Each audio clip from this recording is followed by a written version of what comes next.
Tea time. Did you hear the story the woman told about how she had a massive crush on her coworker? But she didn't want to make things weird, so she was like, "How am I gonna ask this girl out and spend time with her, without it being, crazy and making everything in a mess?" So she was like, "Okay, I got a plan."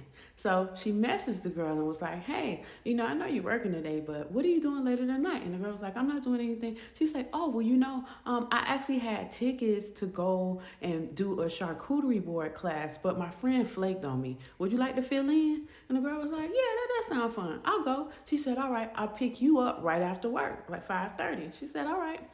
So she said, "How about the charcuterie board class end up being canceled?" So, but she didn't tell the girl that. She was like, "Okay, I got to figure out something else for us to do." And she found this other paint and sip event where you go and paint and drink wine. So she still went to pick the girl up at 5:30, and she said, "You know what?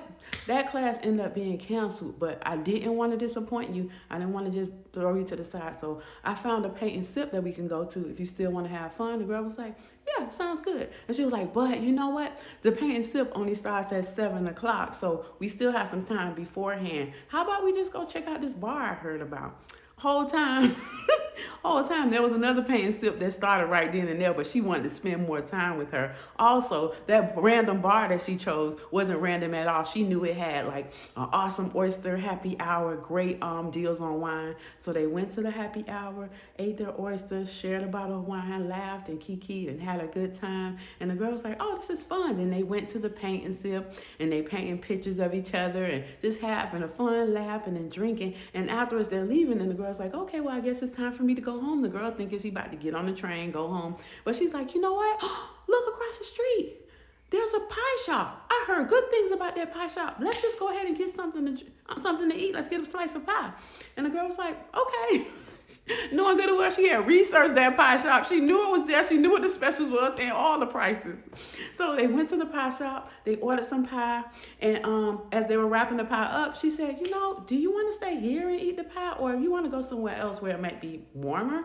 And the girl was like, "Yeah, let's go somewhere else. Where do you want?" And she was like, "You know what? Let's go back to my place." Knowing good and well she had spent all night cleaning up her house. She was ready for this to happen and she was prepared. And she was like, my place. Yeah. So they went back to her place. They watched a movie. They ate their pie. They ended up having such a good time, and seeing each other again and again and again. It became a situationship. And she said the situationship fucked up her whole life. And she said, "Never fuck your coworkers."